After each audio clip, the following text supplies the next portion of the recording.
자, 여러분 안녕하세요. 자, 여러분 우리 2020년 노무사 경제학, 경제원론 기출문제 해설을 하도록 하겠습니다. 원래 책형 A형하고 B형 보시면은요, 그게 이제 문제 순서가 좀 이렇게 약간 뒤바뀌어서 나오긴 하거든요. 그래서 막 문제가 소팅해서 이제 섞여서 나오긴 하죠. 근데 약간 우리가 어쨌든 이게 공부를 위한 것이기 때문에 약간 순서를 제가 이제 교과서 순서대로 좀 약간 재배열했습니다. 아셨죠? 그래서 재배열해가지고 거기 올라가 있을 테니까 그거 보시면서 같이 공부해 보시면은 좋을 것 같습니다. 자, 1번 이쪽에 같이 한번 풀어보시죠. 자, 1번. 네, 거기 보시면 1번은 탄력성 계산하는 문제입니다. 근데 이제 수요의 가격 탄력성이 보통 많이 나오고, 그렇게 되면 그래프를 이용해서 편법으로 많이 사용하게 되는데요. 여기서 이제 공급의 가격 탄력성을 물어봤어요. 공급의 가격 탄력성도요, 사실은 어떻게 보면 그래프를 이용한 편법으로 우리가 구할 수도 있죠. 그래서 만약에 그래프가 이렇게 있고, 생산량이 있고, 가격이 있으면 공급 곡선이 뭐 이렇게 있잖아요. 자, 그러면 여기 나와 있는 것처럼 A점에서 탄력성을 구하세요라고 하면 이게 원점까지의 거리에다가 이게 전체 이런 걸 이용해서 할 수도 있어요. 그래서 여기가 만약에 A점이면 QA가 되잖아? 그럼 이게 QA분의 이거 여기다가 집어넣어서 P를 바꿔서 하셔도 되는데, 우리는 거듭 말씀드리는데 1차는 그렇게 해도 되지만, 그리고 이제 숫자를 주기도 하겠지만 2차 노경을 대비해 가지고요, 제대로 된 탄력성의 정석을 이용해서 한번 풀어보도록 하겠습니다. 자, 우선 공급의 탄력성은 이렇게 뭐 에타 이런 식으로 많이 쓰기도 하는데요. 우선 이제 뭐가 어떻게 됩니까? 라고 하면, 자, XJ에 대한 그냥 P라고 그럴게요. 가격이 변했을 때 공급량이 얼마나 변하고 Q분의 P 이렇게 해서 공급의 가격 탄력성을 계산하는 것을 알 수가 있습니다. 오케이? 이해가 되시죠? 자, 문제에서 주어진 거기 공급 곡선 한번 볼까요? 공급 곡선이 Q는 뭐라고 돼 있습니까? P-6 이거일 때 이렇게 돼 있습니다.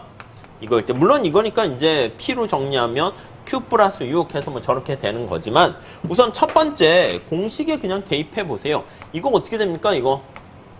아니, 이거는 Q를 P로 미분하는 거니까, Q를 P로 미분하는 거니까, 미분하게 되면 그냥 1 이렇게 되는 거 우리가 확인할 수 있겠죠.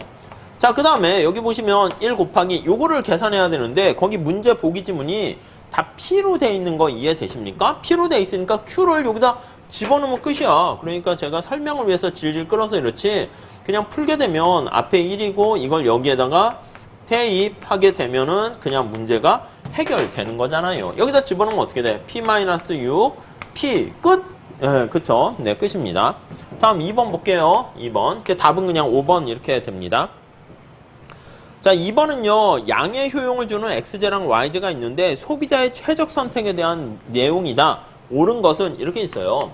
자, 소비자의 효용 극대화하는 최적 선택은 어떻게 됩니까? 라고 하면은요, 우리 알고 계시잖아요. 무찰곡선하고 예산선이 접해야 된다는 거 알고 계십니다. 자, 그럼 최적 선택 기본적으로 보시면 그림 한번 떠올리시면 XJ, YJ가 있고 예산선 있고 이렇게 무차별곡선이 접하는 거 생각하시면 되겠어요. 자, 여기가 이제 균형점 이렇게 나와 있고요. 그래서 이 균형점을 보시면 MRS, XY가 이게 뜻이 뭐예요? MRS가? 그렇죠. X에 대한 한계 효용의 비율이잖아요. 그리고 Y에 대한 한계 효용 비율이고요. 예산선의 기울기 어떻게 됩니까? 예산선의 기울기가 PY분의 PX 이렇게 되는 것을 알 수가 있습니다. 그래서 PY분의 PX가 이렇게 같을 때가 효용 극대화라는 것 이용하는 겁니다. 아셨죠? 우선 1번 한번 볼게요. 자, 소비자의 효용 극대화를 위해서는 두 재화의 시장 가격 비율이 1보다 커야 된다? 뭔 소리예요? 그러니까 효용 극대화를 두 재화의 시장 가격 비율이 얘 MRS랑 똑같아야 되는 거죠. 이게 바로 1번 얘기입니다. 그래서 말도 안 되는 얘기고요. 그냥 거기 나와 있는 걸로 보면은 이거잖아. 시장에서의 가격 비율이 효용 극대화 되려면 1이다. 이게 무슨 얘기예요? 그냥 하다 만 거지. 그러니까 아무 얘기 그냥 막 얘기한 거야. 그러니까 지문이 보면은 좀 길어 보이긴 하는데 잘 내용을 보면 진짜 아무 노래 비슷하게 아무 그냥 얘기를 막 던진 거야. 그럼 이제 이걸 여러분들이 내용을 알면 그냥 뭐 이런 얘기가 있지? 하는데 잘 모르면 이게 뭐야? 이렇게 된다고요. 2번 볼게요. XJ 1원당 한계 효용이 YJ 1원당 한계 효용보다 클 때 이걸 읽으면 어떻게 돼요? 1원당 한계 효용이잖아. 그래서 여기 나와 있는 것처럼 이렇게 있고요. yj 1원당 한계 효용이 이렇게 있는 거잖아요. xj 한계 효용이 이게 커요. 그러면 얘를 1, 2보내고 얘를 1, 2보내면 요 얘기하는 거잖아. MRS가 PY분의 PX보다 큰 거죠. 자, 그러면 이때는 어떻게 해야 됩니까? 라고 하면 당연히 xj 소비를 늘리고요. yj 소비를 줄여야 된다라는 것을 알 수가 있죠. 근데 이때 소비자의 효용이 극대화된다. 이건 또 뭔 얘기야? 이권일 때 효용이 극대화된다는 거죠.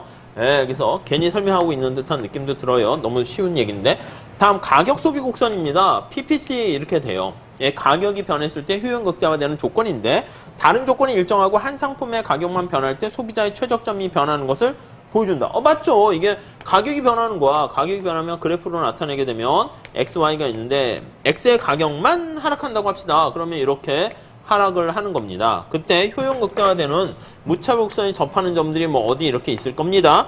이런 점들을 이렇게 연결하게 되면 이게 바로 PCC다. 이렇게 생각을 하시면 되겠죠. 아시겠죠? 네. 그냥 개념이네. 그냥 맞네요. 예, 다음 4번. 예산 제약이란 소비할 수 있는 상품의 양이 소비자의 예산 범위를 넘어설 수 있음? 아니 또 무슨 얘기야.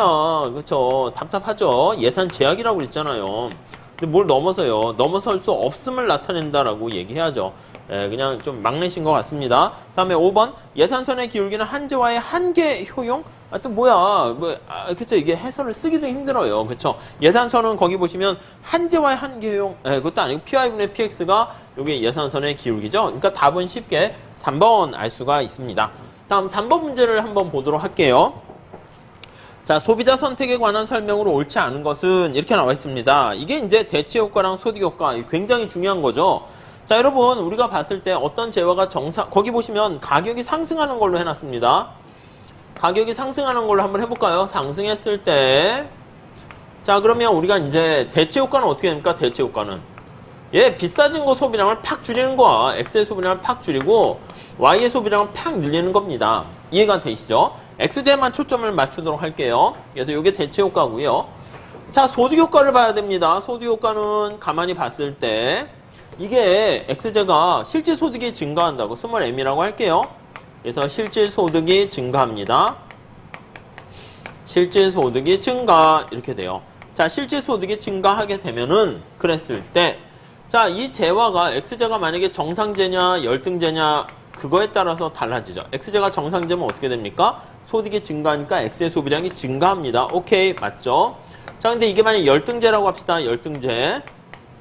이 재화가 열등재가 되면 소득이 증가하게 되면 X의 소비량이 감소한다니까요. 이해되시죠? 자, 그러면 정리를 해볼게요. 만약에 이 X재가 정상재가 되면 어떻게 됩니까? 그러면 여기 나와 있는 것처럼 가격이 비싸졌을 때, 죄송해요. 요거 감소하는 거죠. 실질 소득이 감소하게 되고, 제가 설명을 위해서 감소하는 걸로 하려다가, 자, 이렇게 되고요. 그러면 정상재가 되면은 여기 나와 있는 것처럼 실질 소득이 감소하니까 정상재면 같은 방향이 돼요. X의 소비량이 감소하게 되고요. 근데 이게 열등재일 때가 문제라니까, 열등재가 되면요. 여기 나와 있는 것처럼 실질 소득이 감소하면 소비량이 오히려 증가한다니까요. X의 소비량이 증가 이렇게 돼요. 자, 그러니까 우리가 여기 대체 효과랑 여기 소득 효과를 같이 짬뽕을 하게 되면 얘는 항상 감소하는 걸로 나타나는데 문제는 언제나 출제되는 포인트가 뭐냐면 요거를 이제 가져와서 물어봐요. 요렇게. 그럼 이거는 대체 효과랑 소득 효과가 서로 반대로 작동되는 거잖아요. 자, 그래서 앞에 나와 있는 것처럼 대체 효과가 소득 효과보다 클 때는 여러분 대체 효과가 언제나 우리 상식적인 정상적인 효과다 이렇게 생각을 하시면 되겠고 소득 효과가 이제 삐딱선이의 어떤 유전자가 내포가 돼 있는 겁니다. 그러니까 열등제일 가능성이 거기 내포돼 있는 거야. 그렇게 되면 대체 효과가 소득 효과보다 크게 되면 어떻게 됩니까? 그럼 정상적인 효과가 소득 효과보다 크니까 올라갔을 때 X의 소비량이 감소해요. 그래서 X의 가격이 비싸지면 X의 소비량이 감소하는 일반적인 결과가 되는데 그게 아니라 여기 나와 있는 것처럼 대체 효과보다 소득 효과가 만약에 크다 이렇게 되면은 이런 경우는 어떻게 됩니까? 하면은 오히려 여기 나와 있는 것처럼 소득 효과 크잖아요? 그러면 X의 소비량이 증가한다고요. 가격이 비싸졌는데 X의 소비량이 증가하는 이상한 결과에 초래하게 된다라고 보시면 되겠습니다. 그래서 문제를 보시면 쉽게 알 수가 있어요. 자, 1번 볼게요. 1번, 2번이 다 두 재화가 정상재인 경우 이렇게 나타냈어요. 1번에 보시면 대체 효과가 소득 효과보다 크면 가격 상승에 따라 수요량은 감소한다. 맞잖아요. 2번, 대체 효과가 소득 효과보다 작게 되면은 소득 효과가 지금 여기 보시면 정상제인 경우에는 상관이 없어요. 그래서 거기 보시면은 어디가 크든 작든 상관이 없어요. 그러니까 정상제일 때는 대체 효과가 소대 효과보다 크냐 작냐 이거 자체가 의미가 없는 거죠. 자, 근데 3번, 4번이 그러니까 출제는 언제나 3번, 4번 열등제인 경우 거기에 초점 맞추세요. 열등제인 경우에는 거기 보시면은 3번 보세요. 대체 효과가 소대 효과보다 크면은 X의 소비량이 가격 상승에 따라서 감소하는데 4번 봅시다. 대체 효과가 소디 효과보다 작으면이 이거잖아. 그러니까 소디 효과가 크면 그러면 가격 상승에 따라 엑셀 소비량 감소한다. 틀렸잖아. 그러니까 이거는 우리가 녹용에서도 그래프를 통해서 많이 보게 되는 당연한 얘기이기 때문에 사실은 문제가 어려운 문제이긴 한데 녹용을 준비하는 우리들 입장에서는 난이도가 사실 하라고 볼 수밖에 없습니다. 기펜제가 어떤 경우는 이 경우, 그러니까 기펜제는 이런 경우, 깊은제라고 제가 말씀드렸죠. 깊은제인 경우는 그러니까 먼저 어떻게 돼야 됩니까? 열등제 중에서 이렇게 대체 효과보다 소대 효과가 큰 경우다. 이렇게 보시면 될 것 같습니다. 자, 그 정도 봐주시고요. 4번 문제 좀 풀어볼게요. 4번은요. 거기 생산함수가 나와 있는데 콥더글라스 생산함수가 있습니다. 자, 거기 보시면 B국의 총 생산함수가 Y는 어떻게 돼 있어요? A, K의 알파, L의 1-알파 이렇게 돼 있습니다. CD 콥더글라스 생산함수고 요거 지수에 나와 있는 거 더하니까 1이니까 1차동차라는 것까지 우리가 알 수가 있습니다. 자, 거기 보니까 생산 요소들이 한계 생산물만큼 보상받는 경우, 그러니까 이게 뭐냐면 노동의 가격과 자본의 가격이 어떻게 됩니까? 라고 하면 맞아요. 기여한 만큼 받아간다고요. 그게 한계 생산 역설 이렇게 얘기한다고요. 한계 생산 역설 이렇게 보시면 되겠죠. 자, 그렇게 됐을 때 자본소득에 대한 노동소득의 비율은 여러분 그러면 자본소득과 노동소득 할 때 요 위에 나와 있는 지수가 각각의 소득 비율 나타내는 거 아니겠습니까? 전체 1분의 알파만큼 이게 이제 자본소득이 가져가는 거야. 자본소득 이만큼 가져가요. 전체 중에 이게 노동소득이 가져가는 몫이에요. 소득이 가져가는 몫. 그러니까 전체 요 자본소득은 이거 두 개 더하기 분의 알파. 그러니까 전체에서 알파. 전체가 더하면 1이니까 1에서 알파만큼이고 노동소득은 1-알파인데요. 여기서 물어본 걸 뭘 물어봤습니까? 자본소득에 대한 노동소득의 비율 이렇게 나타냈으니까 분모가 자본소득이 분모에 가는 겁니다. 이거 분의 노동소득이다. 이렇게 정리를 하시면 되겠습니다. 그럼 자본소득이 여기 나와 있는 거죠. 알파분의 1-알파 이렇게 되는 거니까 5번 쉽게 알 수가 있겠죠. 이게 탄력성이라고 제가 말씀드렸잖아요. 탄력성이고 노동과 자본의 분배, 비율, 분배 몫이다라는 거 아시면 쉽게 풀 수가 있습니다. 다음 5번 한번 볼게요. 5번. 자, 경쟁시장에서 기업의 비용 곡선에 대한 설명으로 옳지 않은 것은 이렇게 나와 있습니다. 자, 코스트와 관련된 비용과 관련된 얘기들이 거기 담겨 있어요. 1번 볼게요. 생산이 증가함에 따라 한계 비용이 증가한다면 이는 한계 생산물이 체감하기 때문이다. 맞아요. 우리 한계 비용이라는 거랑 한계 생산이라는 거랑 같이 관련이 있는 거 아시죠? 요거 가변 비용이에요. 가변 비용. 그다음 이제 요거 이제 Q로 이렇게 나타내는 거고요. 얘는 어떻게 됩니까? 노동이고요. 근데 이제 여기 보시면 W 먼저 쓸게요. 시장에서 임금은 고정되어 있기 때문에 주어진 임금에다가 노동의 변화 크기, 그 다음에 델타 Q 이렇게 있어요. 얘를 밑으로 내려보낼게요. 델타 L분의 델타 Q고요. 이거분의 W 이렇게 되는 거 확인할 수가 있겠죠. 그럼 얘가 어떻게 돼요? 얘가 MPL이라니까 MPL.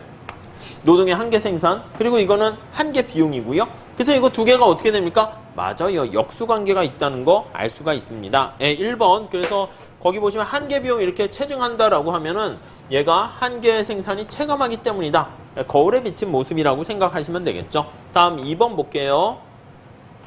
생산이 증가함에 따라 평균 가변 비용이 증가한다면 이는 한계 생산물이 뭐 똑같은 얘기입니다. 그래서 거기 보시면 뭐 쉽게 알 수가 있을 것 같고요. 다음 3번도 한번 보시죠.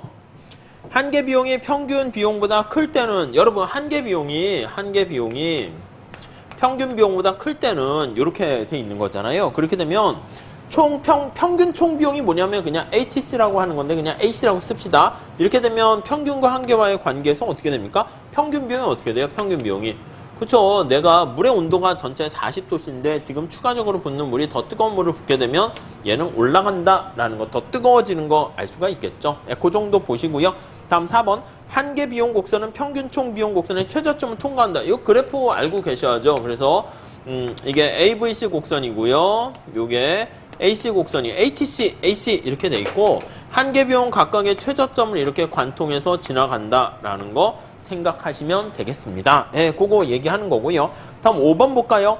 U자 모양의 평균 총 비용 곡선의 최저점을 효율적 생산량이란다. 맞아요. 그냥 그거 용어 정리입니다. 그래서 이게 평균 비용 곡선이 이렇게 있잖아요. AC, ATC 할 때 여기 나와 있는 최저점에 해당하는 여기를 바로 뭐라 그럽니까? 라고 하면 이게 바로 거기 나와 있는 효율적인 생산량 수준이다. 최적 효율 규모 할 때 예, 그렇게 얘기를 하게 됩니다. 아셨죠? 평균 단가를 가장 낮추는 거다라고 보시면 되겠습니다. 다음 6번 저쪽 가서 보시죠. 자, 6번 문제는 우리가 이제 계산 문제로 나와 있는데 뭐 어려운 얘기는 아닌 것 같습니다. 거의 주어진 정보를 살짝 보는데 완전 경쟁 시장에서 라고 나와 있잖아요. 그럼 완전 경쟁 시장에서 기본 그림은 여러분 앞서 살펴본 것처럼 이게 AVC고요. AC가 이렇게 있어요. AC가. 그리고 MC가 이렇게 지나가게 되죠. 그 다음 시장에서의 가격이 어떻게 최저점을 지나는 겁니다. 시장에서의 가격이 어떻게 결정되는가 그거를 보는 건데요. 첫 번째 줄에 보시면 이윤을 극대화하는 그러니까 이윤 극대화한다라는 것은 이제 P와 MC가 같은 게 이윤 극대 생산량이에요.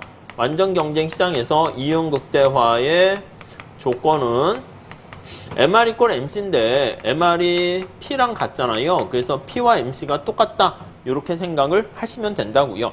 자, 이윤 극대를 달성하는 생산량이 거기 보시면은 1000개 이렇게 나와 있는데요. 거기 보시면 한계 비용이 11회, 그리고 MC가 여기 얼마 이제 Q가 어딘지 모르겠지만 1000일대 이걸 나타내는 거예요. 1000일대인데 거기 보시면 살짝 미니 그림 그려도 되고요. 아니면 사실 이건 설명을 위해서 제가 하는 거고 안 해도 상관없어요. 1000일대 한계 비용이 MC가 10이래. MC가 10 이렇게 있어요. MC. 자, 그 다음에 거기 보시면 평균 가변 비용 AVC입니다. AVC 9 이렇게 있습니다. AVC가 여기 있대요. 9 이렇게 있어서 AVC 이렇게 있고요. 그 다음에 평균 고정 비용은 2 이렇게 있습니다. 평균 고정 비용은 AFC 이렇게 돼 있네요. 네, 이해 가시죠? 그러니까 우선 첫 번째는 P가 MC인데 여기서는 AC는 잘 모르겠어요. 아직 AC는 요거 두 개 더하면 되는 거니까 AVC랑 AFC를 더하면 AC 값을 찾아낼 수 있죠. 그럼 두 개 더하면 어떻게 돼? 11이니까 여기야 사실 계산을 할 수는 있을 거예요. AC는 이렇게 됩니다.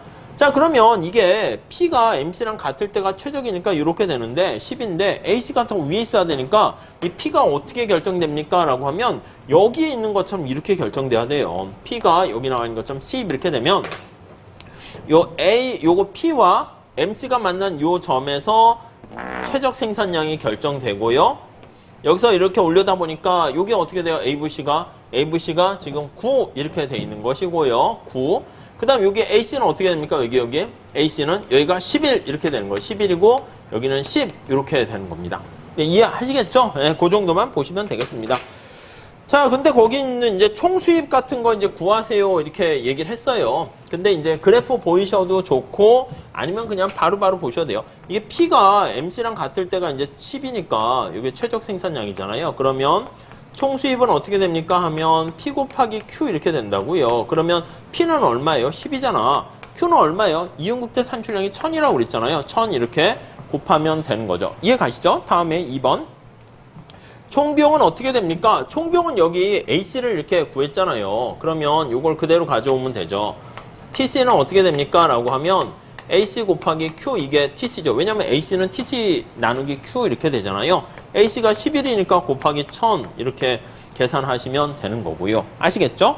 상품 개당 가격은 얼마냐? 개당 가격이 이게 11이니까 그러니까 뭐 그것도 끝났고요. 가변 비용, 총 가변 비용은 얼마입니까? 이거 총 가변 비용이니까 약간 기본적인 거죠. TVC는 어떻게 됩니까? 하면 AVC 곱하기 Q잖아요. AVC가 얼마라고 그랬습니까? 9.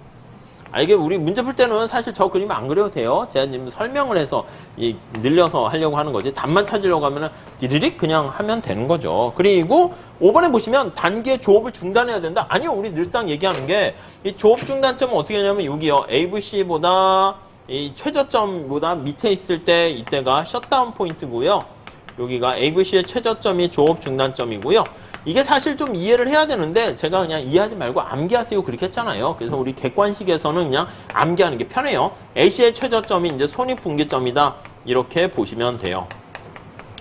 그러니까 이제 시험 문제 제일 많이 나오는 완전 경쟁 시장의 파트의 문제가 뭡니까? 라고 하면 언제나 P가 요것처럼 AVC보다는 큰데 AC보다는 작다. 이렇게 된다고요. 자, 그러면 여기 나와 있는 것처럼 P가 AC보다 작으니까 손실이 발생합니다. 문 닫아버릴까? 아니, 그건 아니라니까요. P가 AVC보다 크니까 조업은 계속해야 된다. 이렇게 얘기를 하게 되는 것이죠. 아셨죠? 네, 그렇게 정리하시면 되겠습니다. 자, 7번 한번 볼게요. 네, 가격차별 이거 중요하죠. 자, 독점시장에 대한 가격차별 얘기입니다. 7번.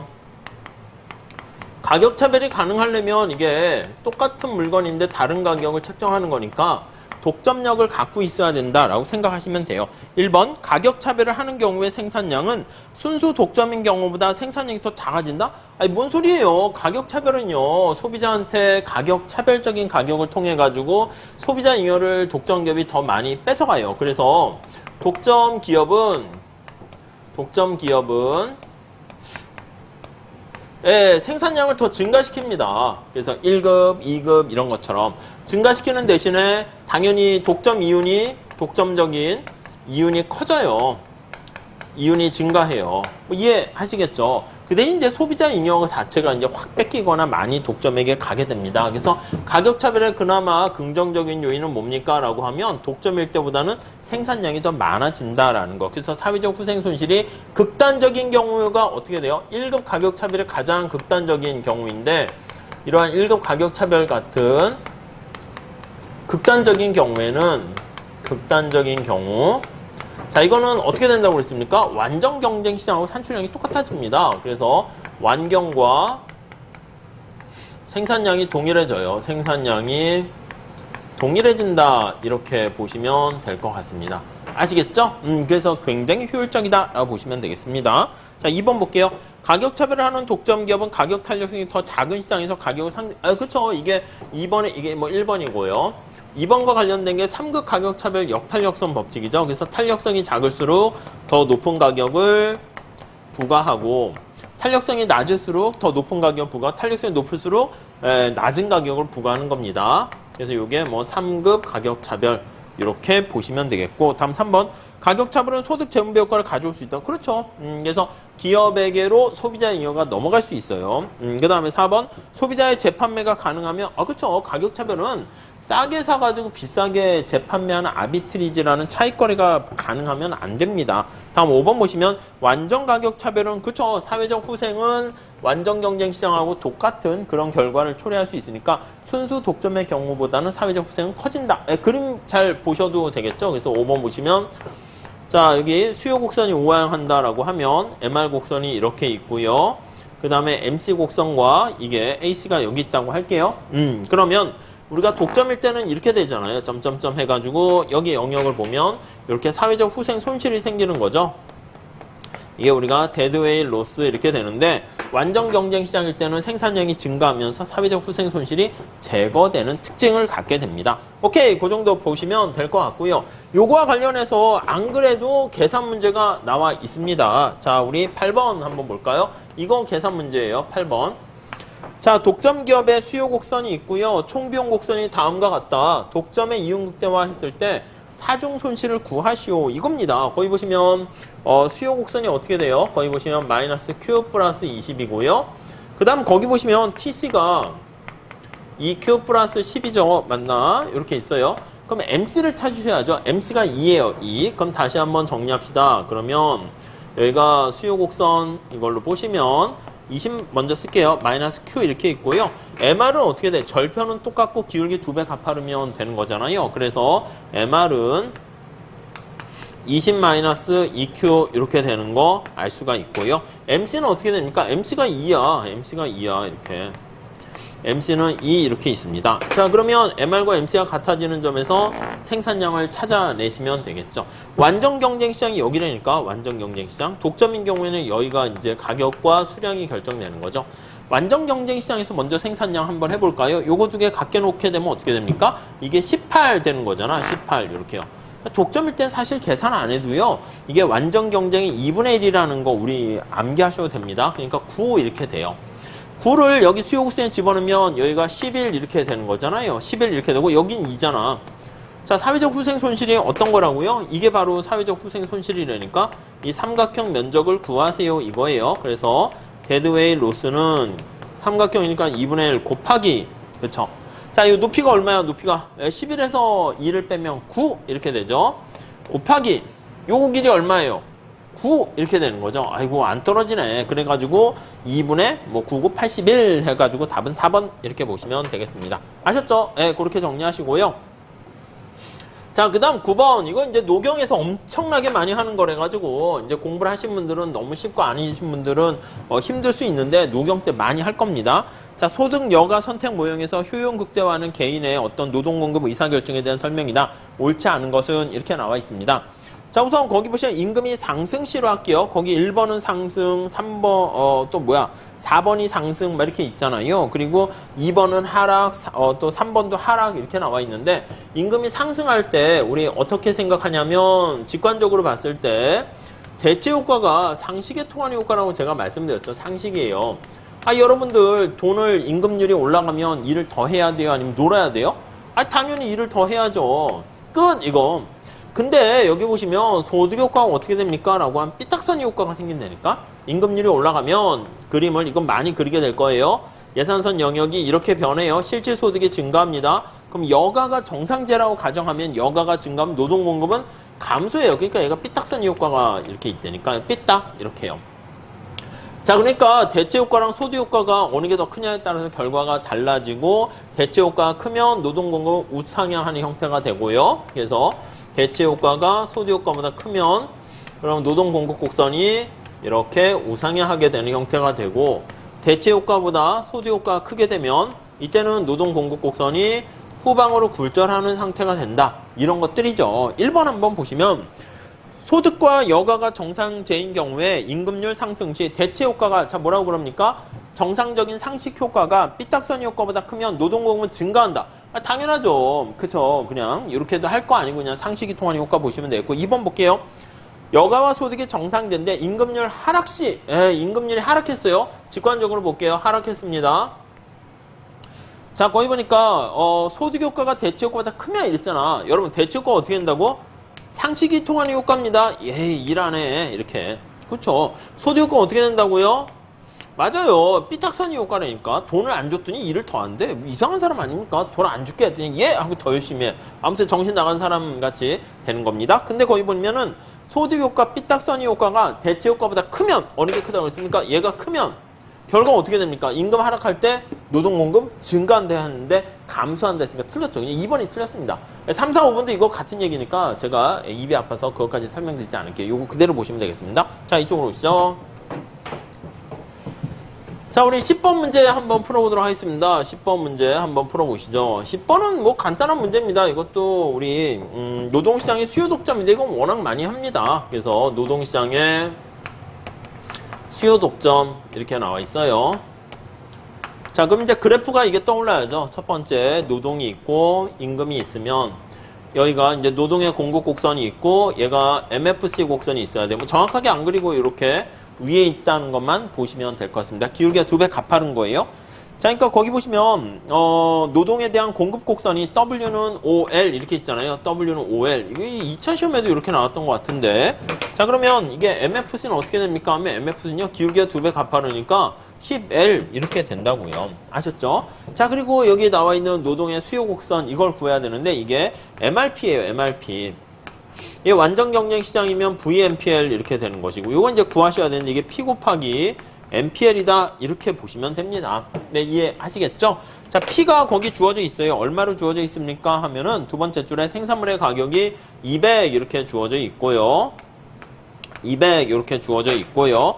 그 다음 거기 보시면 생산 함수 이거 한 개 생산 계산을 하면은 어떻게 됩니까? 라고 하면은 생산 함수 어떻게 주어져 있어요? 거기 보시면 Q는 4L 플러스 100 이렇게 있습니다.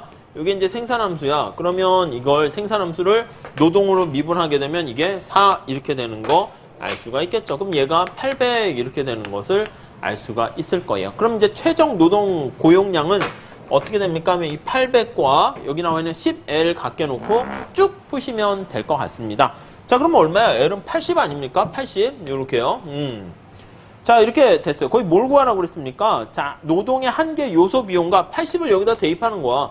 80을 여기다 대입하면 한계 요소 비용 높이를 구할 수 있겠죠? 여기다 집어넣으면 어떻게 돼요? 10 곱하기 80이니까 그냥 800 이렇게 될 거고요. 오케이, 됐죠? 그리고 또 뭘 구하라고 했습니까? 한계 수입 생산. 아예 한계 수입 생산은 이거요. 똑같은 거 아닙니까? 우리가 이제 최적 조건은 어떻게 됩니까? 라고 하면 MFC랑 얘가 똑같을 때란 말이야. 이게 똑같을 때이기 때문에 당연히 지금 MRP 사실 이게 800이잖아, 800. 그럼 MFC는 최적에서 사실 제가 이제 설명을 위해서 이렇게 한 거지. 이 800이네? 아, 얘랑 쟤랑 당연히 똑같아야지. 그냥 계산도 안 하고 그냥 800, 그냥 그걸로 끝이에요. 그러니까 800 하나만 그냥 보셔도 돼요. 아셨죠? 자, 넘어갑시다. 네, 그냥 별거 없는 내용을 제가 길게 설명하느냐고 힘듭니다. 네. 근데 뒤에 가면 더 별거 없어가지고 그냥 간단히 끝날 것 같아요. 자, 11번 한번 풀어보도록 하겠습니다. 11번. 그래요. 이게 임금격차 이런 것들은 사실 다른 시험에서는 안 나와요. 공무원 시험이라든가 무슨 뭐 회계사 경제, 간평사 경제 이런 데 안 나와요. 우리 노무사에서만 나옵니다. 이거 이제 나와. 이거 주관식으로도 나올 수 있어. 노무사 2차에서 임금격차 발생 원인이 뭐냐? 써라. 이렇게요. 1번 인적 자본의 차이에 따라 발생할 수 있다. 맞죠. 그 휴먼 캐피털. 인적 자본 때문에 자본의 축적으로 생산성 때문에 발생할 수 있고요. 다음에 2번 작업 조건이 다르면, 그렇죠. 보상적 임금 격차죠. 3D 환경에서 일을 하게 되면 열악한 환경에서 일을 하는 것이기 때문에 그래서 작업 환경도 여기에 영향을 미치게 됩니다. 다음에 3번 임금 격차는 각 개인의 능력과 노력의 정도에 따라 차이가 발생할 수 있다. 아니 그렇죠. 능력과 노력, 능력이 있고 노력을 더 하면 뭐 능력이 선천적인지 후천적인지 모르겠지만 아무튼 임금을 차이가 발생하고. 4번 임금 격차는 노동시장에 대한 정보가 완전해도, 맞아요. 완전해도 이렇게 작업 환경이죠. 환경이래. 환경에 따라서 달라질 수가 있는 거죠. 5번 임금 격차는 차별이 없으면 발생하지 않는다? 아니라니까. 차별 때문에, 편견 때문에 발생하기도 하겠지만 이런 요인들 때문에 발생하기도 한다. 그래서 말도 안 되네. 3번이 틀렸죠. 다음 12번 봅시다. 자, 사회후생함수 할 때 벤덤에 대한 사회후생함수는 어떻게 되냐? 벤덤, 공리주의라고 했잖아요. 이게 사회후생함수는 어떻게 된다고요? A라는 사람, B라는 사람 해도 되는데 U, V로 돼 있는데 A, B로 합시다. A, B 이렇게 있는데 이거 어떻게 됩니까? 공리주의는 어떻게 됩니까? 공리주의는 그렇죠. 공리주의는요 그냥 완전 대체제 효용함수랑 똑같습니다. 그래서 두 사람의 효용의 단순 합입니다. 답이 거기 뭡니까 하면 공리주의라고 했으니까 더하기로 돼 있는 3번이고요. 평등주의는 어떻게 됩니까 하면 평등주의는 이게 가중치를 다르게 두는 거라서 굳이 표현한다고 하면 곱으로 표현하면 되겠고요. 롤즈는 어떻게 됩니까 하면 롤즈는 둘 중에 가난한 사람이 전체를 대표한다고 그랬죠. 그래서 이렇게 UA와 UB 이렇게 되는 거 우리가 확인할 수 있습니다. L자 형태가 되는 거죠. 끝이에요. 뭐 어떻게 설명을 제가 할 수가 없습니다. 다음 13번 볼게요. 자, 공공재에 대한 설명 중 옳지 않은 것은, 자, 공공재는 어떻게 됩니까? 공공재 특성하고 원래 계산 문제를 보셔야 되는데 공공재는 이제 정부가 생산하는 게 공공재라고 보면 안 된다고 그랬죠. 두 가지 특성이 있어요. 하나는 비경합성이라는 게 있습니다. 자, 이게 뭐예요? 경쟁 안 하는 거잖아. 왜 경쟁 안 합니까? 한번 생산되면 누구나 다 이렇게 소비를 할 수 있어서 그래요. 공동 소비가 가능해요. 소비가 가능해서 공동 소비 특성이 사실은 공공재죠. 그래서 혼잡이 발생하지 않습니다. 그리고 이제 비배제성이라는 게 또 있죠. 비배제성. 이거는 뭐예요? 돈 안 내도 사용을 못해. 배제할 수 없어. 그래서 무임승차 문제가 발생한다고요. 이해 가시죠? 네, 그래서 이걸 기본으로 한번 볼게요. 기억. 공공재 공급을 시장에 맡길 경우 무임승차 문제로 인해서 공급 부족이 될 수 있다. 맞죠. 그래서 생산이 필요한데 생산이 안 될 수 있습니다. 니은 코즈 정리에 따르면 일정 조건 하에서는 이해 당사자들의 자발성, 이건 외부성 얘기죠. 코즈 정리는 뭐예요? 외부성이 발생했을 때 시장 실패니까 정부가 개입해야 된다 생각을 하는데 아니다. 소유권만 제대로 획정해주면 정부가 개입할 필요 없이 문제가 해결될 수 있다는 걸 얘기하는 게 바로 코즈 정리 이렇게 됩니다. 니은 맞죠? 디귿 배제 불가능성이랑 한 사람이 공공재 소비한다 해서 다른 사람이 소비할 수 있는 기회가 줄어들지 않음? 아니요. 그게 비경합성이잖아. 혼잡해서 다른 사람 거 뺏지 않는다. 그걸 얘기하는 거죠. 이거는 다른 사람을 배제하고 싶어도 돈 안 낸 사람을 어떻게 막을 수가 없는 겁니다. 그래서 디귿 잘못돼서 기역 니은이 맞다라고 보시면 되겠습니다. 자, 다음에 여기까지가 이제 미시 얘기고요. 그래서 한 25문제 중에서 한 절반 정도, 13문제, 14문제 정도가 미시가 나옵니다. 다음 거시 한번 볼게요. 거시경제 지표에 대한 설명으로 옳지 않은 것은 이렇게 나와 있어요. 1번 보시면 국내 총생산이라고 하면 GDP예요. 얘랑 GNP를 비교하는 거잖아요. GDP는 이게 땅을 기준으로 하니까 우리가 속지주의다 이렇게 생각하시면 될 것 같고요. NP는 사람이니까 속인주의다 이렇게 생각하시면 되는 겁니다. 예, 그거 정리하시고요. 그래서 영토 기준, 국민 기준. 2번 국내 총생산 3면 등가의 법칙은 폐쇄경제에서 생산, 지출, 분배. 그게 같다. 제가 튜브를 그렸잖아요. 이렇게 튜브가 이렇게 있는데 생산 측면에서의 국민소득을 측정을 하던 소비자들이 지출 측면에서 하던 분배 측면에서 하던 세 가지 측면에서의 국민소득이 같다. 이게 3면 등가 법칙이고요. 오케이. 다음에 3번. 국내 총생산은 특정 시점 아니라니까요. 우리 처음에 GDP 할 때 이게 그로스 도메스틱 프로덕트인 국민소득은 우리 경작 처음 시작할 때 소득은 유량입니까? 저량입니까? 플로우예요. 플로우. 흘러가는 거. 나는 소득이 500만 원이야. 그게 의미가 없다니까. 한 달에 500인지 1년이 500인지 어떠한 일정 기간이 담겨있지 않으면 아무 의미 없는 정보입니다. 근데 거기 보시면 특정 시점에서 한 나라 안에서 아니라니까. 부가가치 합은 맞지만. 다음 4번. 그래서 3번 틀렸고요. 국민 총생산은 국내 총생산과 대외 순수치. 맞아요. 이게 이제 우리나라 사람이냐 미국 땅에서 생산됐냐 뭐 이런 거에서 서로 빼줘야 되는 거죠. 뭐 그거를 뭐 계산 문제로 물어보기도 하는데 사실은 뭐 여기서 거기까지 들어가지는 않았고요. 다음 5번. 국내 총소득은 국내 총생산과 교육 조건. 맞아요. 우리 5번 보시면 국내 총소득 하니까 앞에서 쉬운 걸 가지고 했잖아요. 국내 총소득 하니까 GD, 소득이니까 I 이렇게 있고 거기 보면 국내 총생산, GD, P 이렇게 있습니다. 자, 그러면 이게 땅덩이는 그대로 이제 맞췄으니까 우리나라 사람이냐 영토냐 그건 필요가 없고요. 내가 생산된 게 얼마나 이게 밖에서 거래할 때, 교역할 때 이게 대우를 받는가, 이게 교역 조건이 여기에 영향을 미치는 거죠. 그래서 교육 조건이 거기 나와 있는 것처럼 실질 무역 손익 그거에 따라서 달라진다. 그 정도만 보시면 될 것 같습니다. 오케이. 다음에 15번 봅시다. 이게 승수 문제인데요. 승수 문제는 기본적인 아이디어를 잘 보시고요. 그 다음에 공식을 암기하시는 게 제일 좋습니다. 우선 거기 나와 있는 것처럼 y는 c, i, g 그 다음에 거기 뭐 순수출 이거를 다 대입해서 풀면 돼. 그래서 먼저 문제를 푸실 때는요. 1번 같이 균형미소득을 계산하는 게 아니에요. 그건 직접 계산해야 되는 거니까 그거 말고 거기서 우리가 이제 승수를 구할 수 있다니까. 다른 것들은 다 이제 기울기랑 변화가 없는데 소비함수가 어떻게 돼 있습니까? 소비함수가 C는 0.8부터 300부터 쓸게요. 300 플러스 0.8 y-t 이렇게 있는데 t도 어떻게 돼? 500이니까 따로 이제 고정된 값이잖아요. 이게 비례 세면 승수가 바뀌는데 그게 없으니까 얘가 바로 한계 소비 성향이라고요.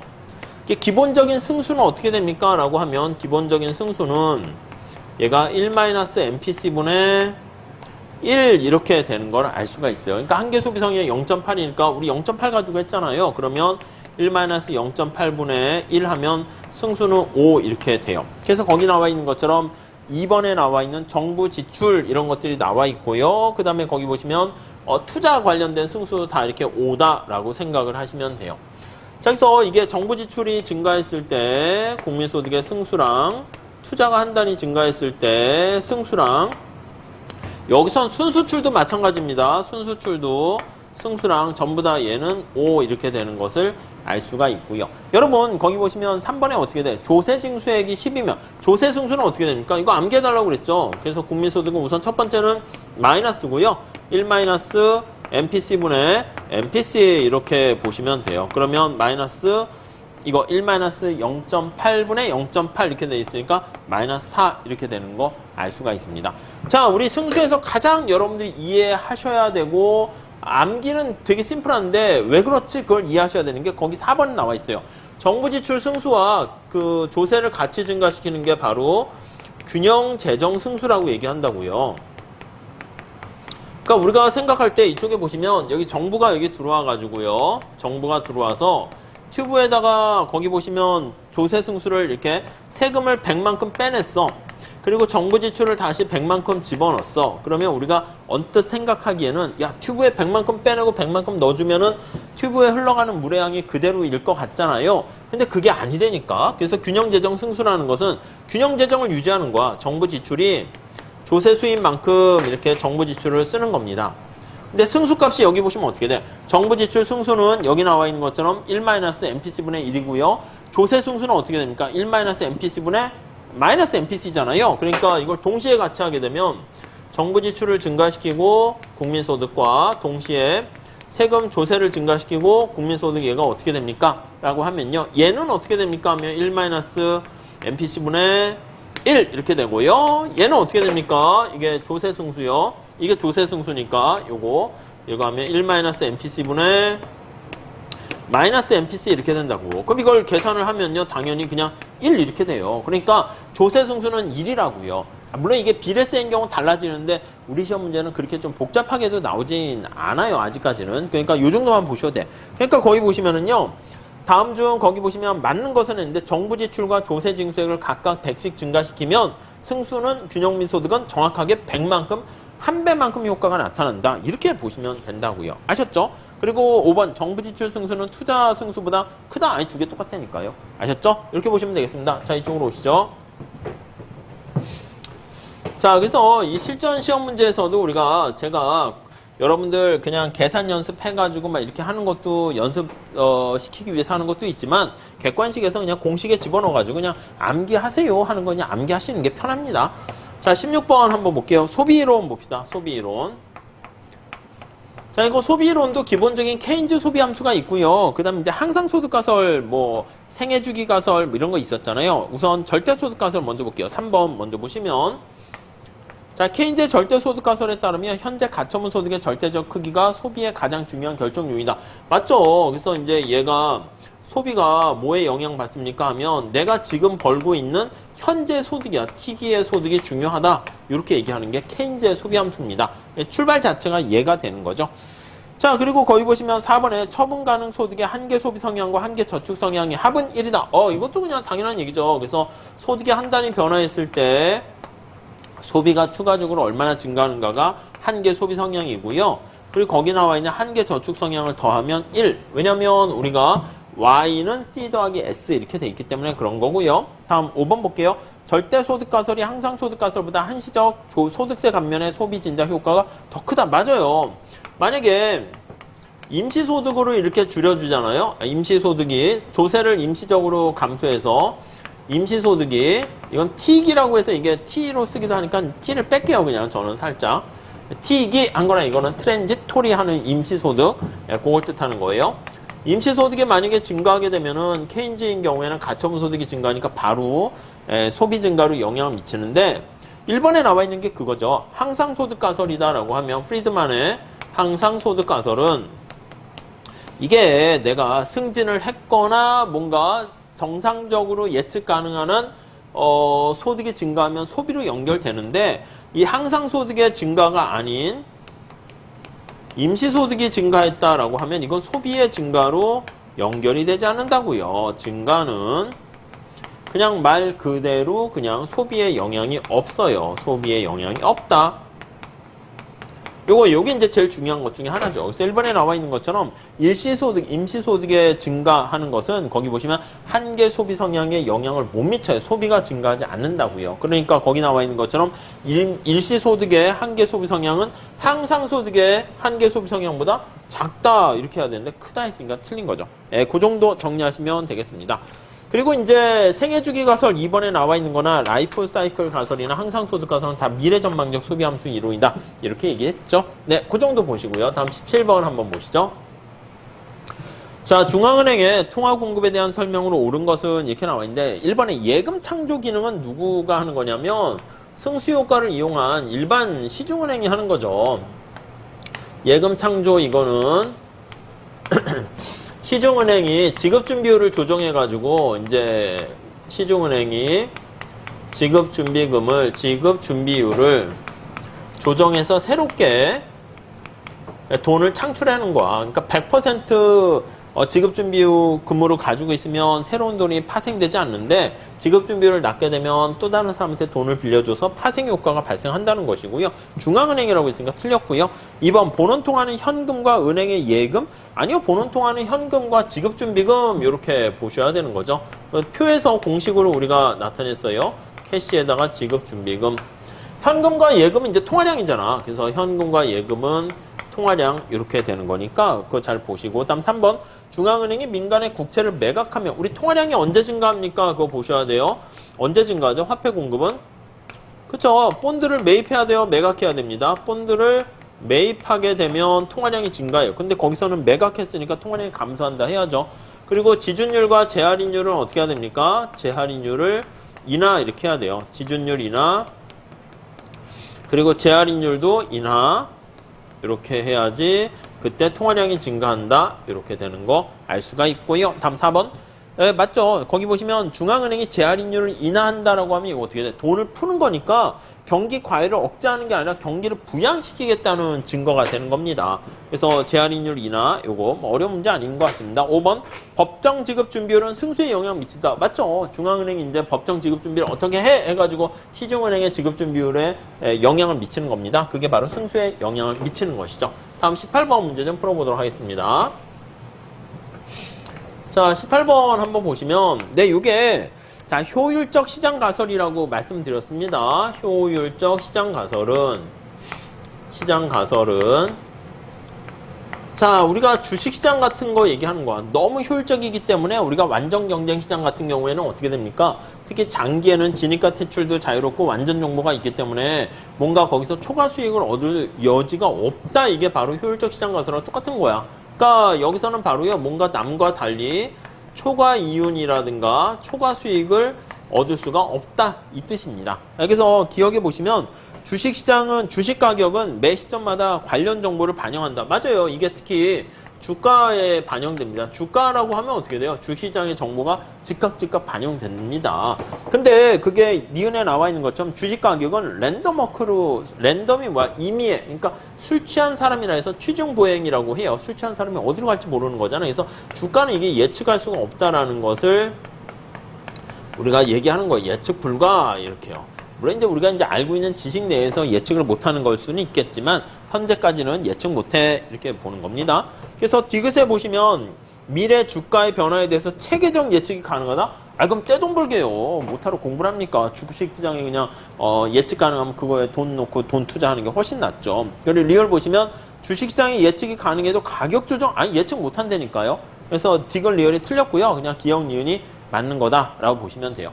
그래서 진짜 월스트리트 거기 저널에서 그 어떤 펀드 매니저랑 우랑우탄하고 진짜 수익률 게임 했는데 원숭이가 이겼다니까. 그러니까 이제 아이고 이게 전문가가 의미 없다가 아니라 그렇게 단기간에 단타 이거 할 때는 원숭이가 하던 우리 왜 그거 있잖아. 월드컵 같은 거 하면은 옛날에 보면 문어가 이렇게 있어서 그 뭐 16강 8강에 오른 나라 문어 다리가 8개인가 그러니까 8개 다리가 어디에 손이 가느냐 해가지고 브라질에 가면은 와 브라질 우승이다 이렇게 얘기하고 이제 펠레가 얘기해서 펠레가 전문가잖아. 근데 펠레 선수가 어디가 우승할 거다 이렇게 하면은 맨날 예선 탈락하죠. 그러니까 이제 펠레 저주 이렇게 얘기하는데 축구 전문가보다는 문어가 더 잘 맞춘다는 거야. 그거랑 비슷한 얘기입니다. 아셨죠? 자, 다음 19번 봅시다. 자, 단기총 공급 곡선이 우상향하는 이유로 맞아요. 이거 우리가 AS 곡선 얘기하는 건데 거시경제에서 제일 중요한 거잖아요. 그래서 얘가 장기 AS는 얘가 수직이라고요. 장기에는. 근데 단기에는 얘가 우상향한다라는 것을 알 수가 있다고요. 우상향 이렇게요. 근데 얘가 왜 우상향합니까? 라고 하면요. 이거는 시장이 잘 작동되지 못하는 거예요. 두 가지 측면이 있어요. 하나는 가격 변수가 경직적이거나 우리 암기했었죠? 명목임금이 경직적이거나 실질임금이 경직적이거나 아니면 메뉴 비용 때문에 가격이 경직적인 경우가 있고요. 아니면 착각에 빠져 있는 거야. 착각. 그래서 루카스의 선모델 해가지고 생산자가 가격이 전체 시장의 가격이 변하는지 자기의 상품의 가격이 변하는지 잘 모르거나 노동자가 착각에 빠질 수 있습니다. 그래서 생산자가 5인 모형 이렇게 얘기도 해요. 생산자나 노동자가 착각에 빠진다라고 보시면 되겠습니다. 뭐 그렇게 얘기합니다. 그래서 거기 보시면 1번에 명목임금이 경직적인 경우 맞고요. 2번 수요 변화에 따라 수시로 가격 변경이 어려운 거예요. 그 다 가격이 경직돼 있다는 말을 다르게 표시를 한 거잖아요. 오케이, 이해가 되시죠? 3번 볼까요? 화폐 중립성이 성립해서 통화량의 증가에 따라 물가가 아니요, 그거는 물가가 상승되고 화폐 중립성이 성립하면 누구야? 고전학파잖아. 그러니까 이게 이제 고전학파가 얘기하는 것이고, 고전학파는 화폐의 중립성과 뭐 그냥 이거는 알고 계셔야죠. 그리고 이제 고전적 이분성 이렇게 얘기한다고요. 고전적 이분성. 그러니까 화폐 시장은 아무런 영향이 없어 해가지고 이제 완전 국민소득 수준에서 수직 이렇게 되는 것이고, 여기 나와 있는 우상향 하는 것은 현실이 좀 복잡해서 예측을 못하거나 한 약간 케인작파가 주장하는 거에 가깝다. 근데 3번은 고전학파니까 틀렸죠. 다음에 4번 일반적인 물가 상승은 자신이 생산하는 재화의 상대 가격. 맞아요. 생산자가 착각하는 루카스의 선모델이고요. 5번 메뉴 비용 이거죠. 가격이 경직적인 이유에 그렇게 보시면 되겠습니다. 간단한 얘기고요. 다음 20번 볼게요. 20번. 자, 총수요 총공 모형에서 통화정책과 재정정책에 관한 설명으로 옳은 것은 나와 있습니다. 자, 1번 통화정책은 이자율 변화를 통해서 국민소득에 영향을 미친다. 맞는 거 아닙니까? 통화량을 증가시켜요. 그러면 ISLM 그런 거 필요 없이 우선 이자율이 떨어져요. 이자율 떨어지게 되면 투자가 증가하고, 그래서 이제 총수요가 증가하는 거죠. 그 결과 국민소득이 증가한다. 이렇게 끌고 가게 되는 것을 알 수가 있습니다. 오케이, 맞죠? 2번 유동성 함정에 빠진 경우 통화정책은 효과가 없다. 이거죠. 유동성 함정이라는 게 굉장히 중요하다고 했잖아요. 경기가 엄청 침체된 상황에서 통화량을 뿌려봤자 사람들의 뭔가 이자율이 떨어질래야 떨어질 데가 없기 때문에 이게 안 떨어지는 거야. 떨어질래야 떨어질 바닥도 없고, 그러니까 이게 해당하지 연결이 안 되는 게 바로 유동성 함정이다. 이렇게 보시면 되겠습니다. 네, 이렇게 봐주시고요. 다음 디귿 3번. 화폐 중립성에 따르면 통화량을 늘려도 명목임금은 변하지 않는다. 거기 보시면 통화량을 증가시키게 되면 어떻게 됩니까? 화폐 중립성이면. 그쵸. 명목임금은 증가하는 거지. 왜냐면, 자, 3번 보시면 통화량을 증가시키면, 자, 화폐 중립성이 성립하면 이제 MV는 PY에서 이게 화폐 중립성이죠. 유통속도는 일정하고 국민소득이 일정합니다. 자, 그러면 통화량이 증가하면 물가가 상승해요. 자, 물가가 상승하게 되면 여러분 명목소득은 어떻게 돼요? 명목소득은 얘가 P 곱하기 W 이게 명목소득이라고. 그래서 명목소득이 올라간단 말이죠. 이게 실제 소득은 어떻게 돼? 요거 그냥 W 하나 그렇게 되는 거니까 명목소득 올라간다. 그건 맞는 표현이 되는 겁니다. 다음 4번 보시면 정부 지출의 증가가 소비 지출 감소를 초래한다는 것을 구축 효과다. 일견 맞긴 해요. 근데 우리가 보통 얘기할 때는 이자율이 올라가서 정부 지출 증가로, 그래서 소비도 좀 감소하지만 투자가 감소해서 그렇게 보시면 돼요. 그래서 사실은 여기서 얘기하는 건 이제 레벨이 낮은 거니까 투자라고 얘기를 해야 됩니다. 다음 5번. 확장적 재정정책, 통화정책 모두 경기 팽창 효과가 있으며 국민소득의 각 구성 요소에 동일한 영향? 아니죠. 여러분 통화정책을 증가시키면 여기 어떻게 돼요? 이자율이 떨어지잖아요. 이자율이 떨어진다고. 근데 그게 아니라 5번이라 할까요? 정부가 정부 지출을 증가시키면 어떻게 돼요? 그렇죠. IS가 우측 이동하는 거랑 똑같잖아. 그럼 이자율이 올라간다니까. 그래서 민간에 오히려 투자가 떨어진다니까요. 그러니까 여기 보시면 민간 부분에 미치는 영향이 두 개가 달라요. 그래서 이렇게 민간 부분에 이자율이 하락해가지고 투자가 감소하는 것을 구축 효과다 이렇게 얘기하고요. 이렇게 되는 경우를 이건 구축 효과가 아닌 거죠. 그래서 뭐 쉽게 알 수가 있습니다. 다음 21번 저쪽 가서 보시죠. 자, 21번은 이제 물가지수와 관련된 인플레이션 이런 얘기를 하고 있습니다. 자, 한번 볼게요. 자, 물가지수에 관한 설명 중 옳지 않은 것은 소비자 물가지수는 재화의 품질 변화를 반영하는데 한계가 있다. 그렇죠. 우리가 소비자 물가지수는 소비자가 이제 주로 사용하는 품목들을 우리가 정하는 겁니다. 소비자 물가지수, CPI 이렇게 얘기하는 거죠. 소비자 물가지수. 자, 근데 이 소비자가 사용하는 이 품목에 이렇게 이제 물건이 담겨 있는 건데 여기에는 어떻게 됩니까? 첫 번째는 품질이 반영되어 있지 못하고요. 품질이 반영이 안 돼요. 또 하나 뭐가 문제가 됩니까? 맞아요. 라스파이레스 가격 지수라고. 그러니까 과거의 상품 묶음을 그대로 쓴다라고 가정하기 때문에 그래서 라스파이레스 방식이니까 라스파이레스 네, 가격 지수 이렇게 되니까 제대로 된 실제 물가를 과대평가할 가능성이 있어요. 과거의 상품 묶음을 우리는 비싸진 걸 안 쓰게 되는데 그걸 대체편이라 하잖아요. 안 쓰게 되는데 그냥 야 구입했다고 쳐 이렇게 되니까 문제가 된다는 것이죠. 오케이 그렇게 보시면 되겠고요. 다음 2번 볼까요? GDP 디플레이터는 그쵸 이건 뭐 기본적인 게 나왔네. GDP 디플레이터 어떻게 한다고요? 예, 명목과 실질과의 관계잖아. 명목이 당연히 실질보다 더 크단 말이야. 그래서 디플레이터라는 게 뭐야? 이게 뻥튀기 된 거를 팍 바람을 빼는 거예요. 그래서 슉 바람을 빼는 명목 GDP를 실질 GDP로 이렇게 나눠주는 게 바로 네, GDP 디플레이터다. 이렇게 보시면 되겠습니다. 자, 그 다음에 거기 보시면 3번 소비자 물가지수는 재화의 상대 가격 변화에 따른 생계비의 변화를 과대평가한다. 그냥 말씀을 드렸고요. 4번 소비자 물가지수는 재화의 선택 폭이 증가함에 따라서 그렇죠. 재화의 선택 폭이 어떻게 되느냐에 따라서 화폐 가치의 상승 효과를 제대로 반영할 수 없게 되는 문제가 있고요. 소비자 물가지수는 GDP 디플레이터와 달리 해외에서 수입되는 재화의 가격도 반영할 수 있다. 그렇죠. GDP 디플레이터에는 이게 어떻게 돼요? GDP에는 해외 상품이 포함되지 않죠. 수입품이 포함되지 않아요. 이건 해외에서 생산된 거니까 수입품이 수입재가 제외가 돼요. 근데 소비자 물가지수에는 소비자가 사용하는 건 다 포함하는 거니까 그런 수입품도 포함된다. 이렇게 보시면 되겠습니다.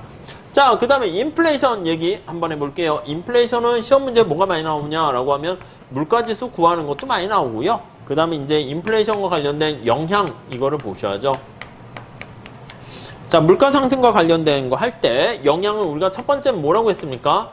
예상하지 못한 경우 이거랑 예상을 한 경우 이렇게 둘로 나눠서 봐달라고 말씀을 드렸죠. 1번 봅시다. 예상치 못한 인플레이션이 발생하면 그렇죠. 예상치 못한 거 하게 되면 누가 이득이냐면 빌린 사람이 이득이에요. 채무자가 이득을 보게 된다라고 하고요. 채권자가 손해를 봅니다. 네, 그래서 반대가 됐고 2번 피셔 가설에 따르면 예상된 인플레이션의 사회적 비용은 미미하다. 맞아요. 예상을 하게 되면요. 우리가 피셔 가설이라고 하죠.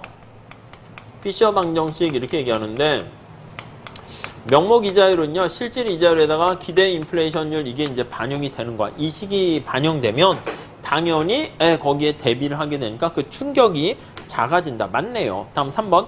예상치 못한 인플레이션은 금전거래에서 장기 계약보다는 단기 계약을 더 회피해? 아니요. 예상치 못하면은 당연히 앞으로 물가가 얼마나 올라갈지 모르니까 어떤 장기 롱텀 계약을 기피하게 된다는 게 당연한 거 아니겠습니까? 돈 빌려도 내일 당장 줄게. 그것까진 괜찮지만 10년 후에 줄게. 10년에 물가가 얼마나 어떻게 변할지 모르잖아요. 네, 그렇게 보시면 되겠고.